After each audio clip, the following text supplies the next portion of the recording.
सुकुलपुर नामक गांव में मोटू चिड़ा और उसका भाई पतलू चिड़ा रहा करता था। वो दोनों बहुत ही ज़्यादा मेहनती थे।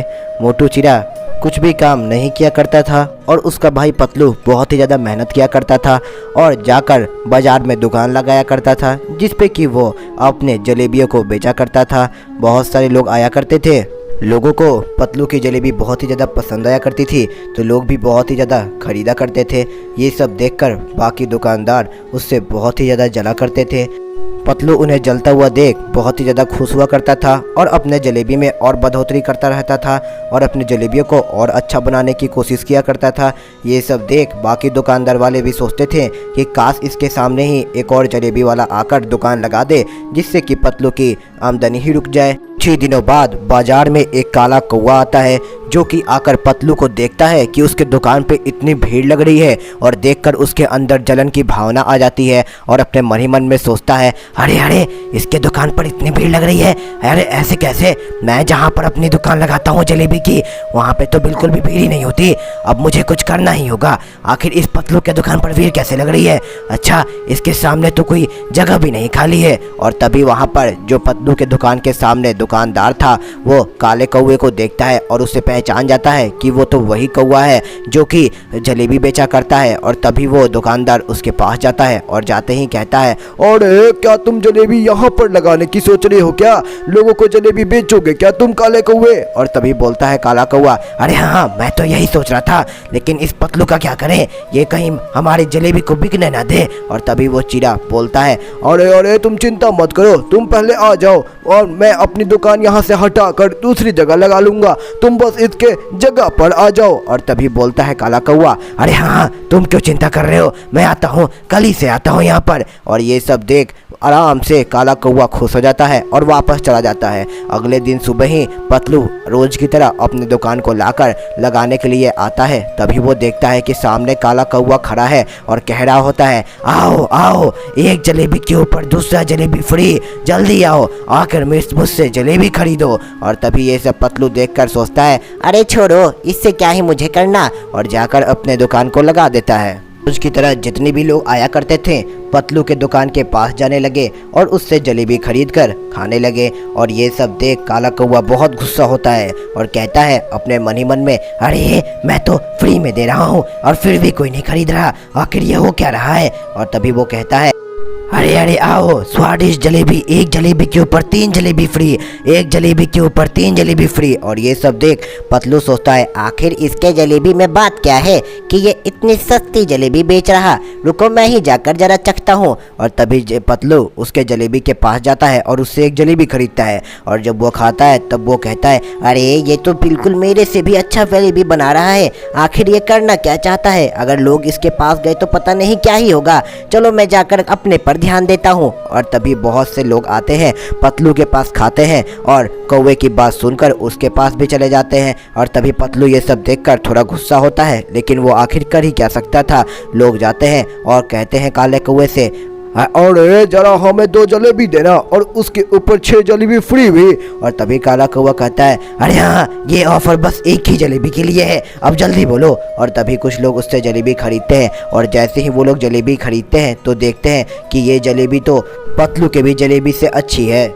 इतना कुछ हो जाने के बाद भी पतलू अगले दिन अपनी दुकान को लगाता है और तभी सारे लोग आते हैं और पतलू के पास ही चले जाते हैं जलेबी खरीदने के लिए। और ये सब देख काला कौवा बहुत गुस्सा होता है और वो एक प्लान बनाता है और अपने मन ही मन में कहता है, आज तो इस पतलू का खेल ही खत्म कर दूंगा, बस रात होने दो। और तभी कुछ ही समय बाद सारे लोग अपनी जलेबी लेकर चले जाते हैं और काले कौवे की बिक्री बहुत ही ज़्यादा कम होती है। और तभी काला कौवा अपने मन में कहता है, आज तो बिल्कुल इसे नहीं छोड़ूंगा, इसके चलते मेरी बिक्री नहीं हो रही है, अब देखो मैं क्या करता हूँ।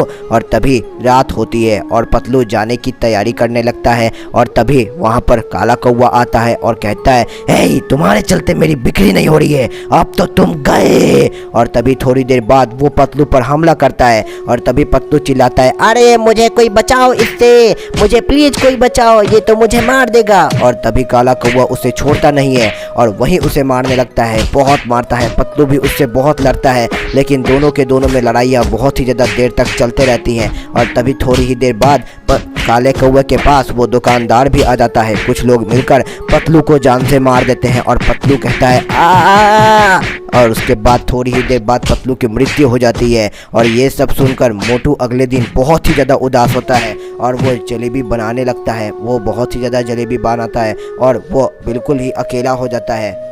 मोटू की ये अनाथ वाली स्थिति देखकर सारे लोग बहुत ही ज़्यादा हंसा करते थे और तभी काला कौवा कहता था, हाँ देख लो ये अनाथ आ गया अपने बिना भाई के, हा हा हा हा, ना इसके मम्मी पापा, हा हा हा, अब तुम क्या ही बेचोगे। और तभी मोटू कहता है, अरे मैं तुम्हें छोड़ूंगा नहीं, तुमने ही मेरे भाई को मारा है, मैं तुम्हें बिल्कुल नहीं छोड़ूंगा। और तभी कहता है, हाँ जो करना होगा कर लेना। और तभी मोटू सोचता है कि उसे अब जलेबी और भी ज़्यादा अच्छी बनानी होगी और वो बहुत ही ज़्यादा जी जान से जलेबियाँ बनाने लगता है। और तभी वो जाता है और वहाँ पे लगा देता है एक बोर्ड कि पतलू का भाई मोटू और आकर मुझसे जलेबियाँ खरीदे, एक जलेबी के ऊपर 2 जलेबी फ्री। और ये सब देख काला कौवा हैरान हो जाता है और कहता है, ये तुम क्या कर रहे हो, अब अपने भाई के नाम पर जलेबी बेचोगे। तभी मोटू कहता है, अरे और नहीं तो क्या, मैं किसी के भी नाम पे बेचो, तुम्हारा क्या जाता है। और तभी ये सब देख काला कौवा बहुत गुस्सा होता है। लोग आते हैं और मोटू को अकेला समझ उससे बहुत ही सारी जलेबियाँ खरीदते हैं। इससे अब मोटू की बिक्री और भी ज़्यादा बढ़ जाती है और काले कौवे की बिक्री और कम हो जाती है। ये सब देख काला कौवा बहुत गुस्सा होता है और वहाँ से अपना दुकान उठाकर निकल जाता है। और तभी स्टोरी की एंडिंग हो जाती है। अगर वीडियो पसंद आए तो वीडियो को लाइक करें और चैनल को सब्सक्राइब करना बिल्कुल ना भूलें। शुकुलपुर नामक गांव में टोनी चिरैया रहा करती थी। वो बड़ा पाव बेचने का काम किया करती थी। उसके घर में उसका पति रहा करता था और उसका एक बेटा रहा करता था। टोनी चिरैया का पति कुछ काम नहीं किया करता था क्योंकि उसकी नौकरी जा चुकी थी। टोनी चिरैया बहुत ही ज़्यादा मेहनत किया करती थी।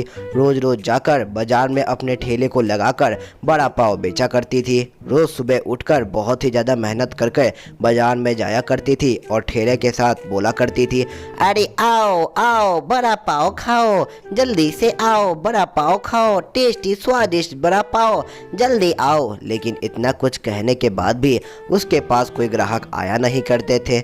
ये सब देखकर टोनी चिरैया बहुत ही दुखी रहा करती थी।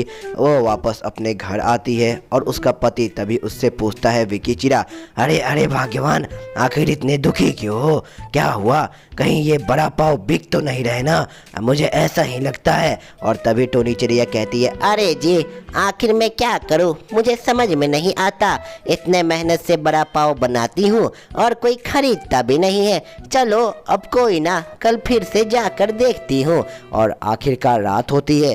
रात के बाद दूसरा दिन होता है। टोनी चिरैया रोज की तरह रात में ही जल्दी उठकर बहुत सारे बड़ा पाव बना लिया करती थी और ऐसे ही सुबह हुआ करता था, जाती थी बाजार में अपने ठेले को लेकर और वहाँ पर खड़े होकर बोला करती थी, अरे आओ बड़ा पाव खाओ, जल्दी आओ, स्वादिष्ट बड़ा पाव, जल्दी आओ बड़ा पाव खाओ। लेकिन वहाँ पर कोई खाने नहीं आया करता था। ये सब देखकर बस कुछ ही समय बाद टोनी चिरैया ये सब देखने के बाद दुखी होकर वापस से अपने घर चले जाती है। जैसे ही वो अपने घर में जाती है, उसका पति विक्की चिरा उससे पूछता है, अरे अरे भाग्यवान, फिर से आज बहुत दुखी हो, लगता है तुम्हारे बड़े पाव की बिक्री नहीं हो रही है। और तभी टोनी चिरैया अपने पति से कहती है, अरे हाँ जी देखिए ना, मेरी बड़े पाव की तो एक भी बिक्री ही नहीं हो रही, आखिर मैं करूँ तो करूँ क्या, रोज सुबह इतना मेहनत किया करती हूँ फिर भी कुछ नहीं होता है। और तभी टोनी चिरैया का बेटा नीचे से कहता है, अरे माँ, मुझे लगता है ना कि आपको अब कुछ नया बेचना चाहिए। आजकल के लोग बस मोमोज, चाउमीन यही सब खाते हैं, ना कि बड़ा पाव। और ये सब सुनने के बाद टोनी चिरैया का पति विक्की चिरा कहता है, अरे हाँ भाग्यवान, ये सही कह रहा है, तुम्हें कुछ अपना अच्छा बनाना चाहिए वरना ऐसे नहीं होगा। और तभी टोनी चिरैया कहती है, अरे जी अब मैं क्या बनाऊँ, मुझे तो कुछ समझ में ही नहीं आता, मुझे बड़े पाव के अलावा कुछ भी बनाने नहीं आता, अब मैं करूँ तो करूँ क्या। और तभी विक्की चिरा कहता है, अरे अरे भाग्यवान, लगता है अब हमें बड़े पाव में ही कुछ अच्छा करना होगा, यानी कि कुछ अलग करना होगा। और तभी टोनी चिड़िया की पत्नी कहती है, अरे अब इसमें अलग क्या होगा, छोड़ो कोई ना, देखेंगे बाद में। और तभी सारे लोग सो जाते हैं। वापस से दूसरा दिन आता है। टोनी चिड़िया रोज की तरह अपना ठेला ले जाकर बाजार में लगा देती है और चिल्लाने लगती है, है। अरे आओ स्वादिष्ट, जल्दी जल्दी आओ, खाओ स्वादिष्ट स्वादिष्ट बड़े पाव, जल्दी आओ। और ये सब देखकर कुछ गिने चुने लोग आया करते थे और उसके पास से बड़े पाव लेकर जाया करते थे और कहा करते थे, अरे क्या हुआ, जल्दी दिखा दो 2 बड़े पाव और कुछ अच्छा बनाया करो, पता नहीं यही रोज रोज लाकर खिलाया करती हो। और ये सब देखकर टोनी चिरैया उदास हो जाया करती थी और उन्हें बड़ा पाव दे दिया करती थी। लोग खाया करते थे और पैसे दे दिया करते थे। ये सब देखकर टोनी चिरैया बिल्कुल भी खुश नहीं थी। और तभी टोनी चिरैया के पास उसका एक पुराना ग्राहक चीलचिरा आता है और आते ही कहता है, अरे कैसी हो टोनी चिरैया। तभी टोनी चिरैया चीलचिरा से कहती है, अरे आइए चील भैया, कैसे हो आप, और बताओ कितने बड़े पाव लगाऊं। और तभी चीलचिरा कहता है, अरे अरे तुम्हारे पास कोई आ नहीं रहा था और तुम उतने देर से आवाज़ लगा रही थी, इसीलिए मैं आ गया। चलो एक काम करो, एक बड़ा पाव लगा दो। और तभी टोनी चिरैया कहती है, अरे हाँ, अब मैं क्या ही करूं, चलो ठीक है, पहले आपको बड़ा पाव देती हूँ। और तभी टोनी चिरैया एक बड़ा पाव लगाती है और उसे दे देती है। और तभी वो चिल्लाने लगती है, अरे आओ आओ, बड़ा पाव खाओ, बड़ा पाव खाओ। और ये सब देखकर चीलचिरा कहता है, अरे टोनी चिरैया तुम्हें मैं देख रहा हूँ, उतने देर से तुम चिल्लाते रहती हो लेकिन कोई भी तुम्हारा बड़ा पाव खरीदता ही नहीं है। अब तुम्हें कुछ अच्छा करना पड़ेगा बड़ा पाव में। आजकल के लोग ऐसे वैसे बड़ा पाव खाना पसंद नहीं करते, उन्हें कुछ न कुछ अलग चाहिए, कुछ न कुछ तितरम चाहिए हर चीज़ों में। अब तुम्हें भी वैसा कुछ करना ही होगा। और तभी टोनी चिरैया क्या कहती है, क्यों ना मैं रंगीन बड़ा पाव बनाऊं, कैसा रहेगा भैया। और तभी कहता है चीलचिरा, अरे हाँ हाँ ये तो आइडिया बहुत बढ़िया है, लेकिन देख लो अब तुम्हारे ऊपर है। और तभी टोनी चिरैया कहती है, मेरे ऊपर क्या है, अच्छा ठीक है, चलो मैं इसे आजमा कर देखती हूँ, इस विचार के ऊपर काम कर कर देखा जा सकता है। और तभी टोनी चिरैया वापस से अपने घर चले जाती है।